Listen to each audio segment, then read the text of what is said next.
What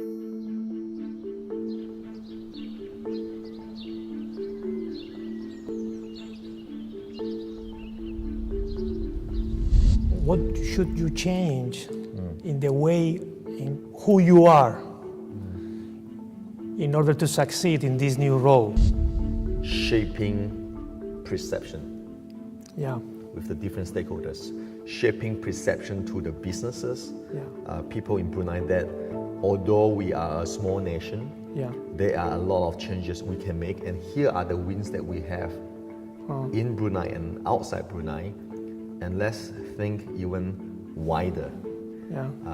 And shaping perception of some of my friends and colleagues that there are a lot of resources in Brunei that we're not seeing. I also wonder what is your greatest fear?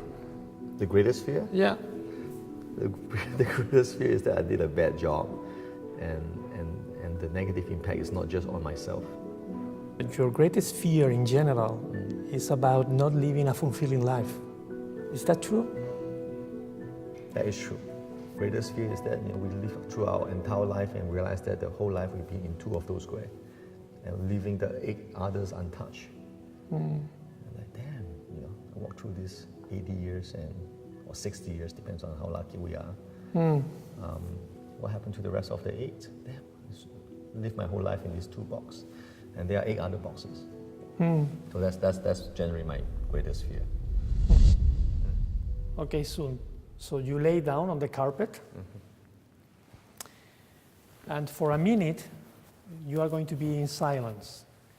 You know that you are going to live over 100 years, but for this exercise, you just knew that you have a terminal disease. And then you are going to think about what do you regret in your life. I don't think I've done a lot of extraordinary things. I don't. I see myself as someone that stretches, and I'm very excited that I have given the opportunity and I have the opportunity to stretches. And there's so much more I have not stretches, right?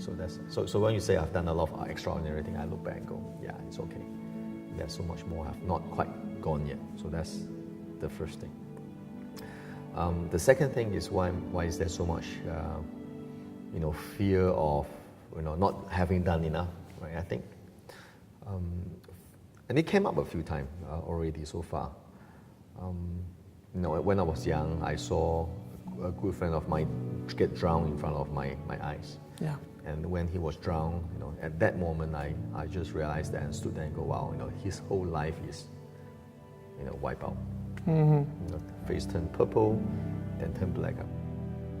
Never really see death before, and all of a sudden in front of us is just someone who was just playing with us just minutes ago, and now, within minutes his life is gone.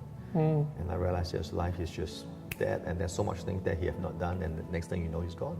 And one day, all of us will be in that position. We would draw our last breath, and then life will be over for all of us. I'm thinking, wow, that need to be more of life that we need to experience before we die. The best leaders I coach, they have 3 characteristics. They manage the balance between 3 different areas. It's the business area, the working area, the personal area where they take care of themselves, and also the family and friends arena. So I wonder, for example, how are you doing with your personal area? How do you take care of yourself? Not very well.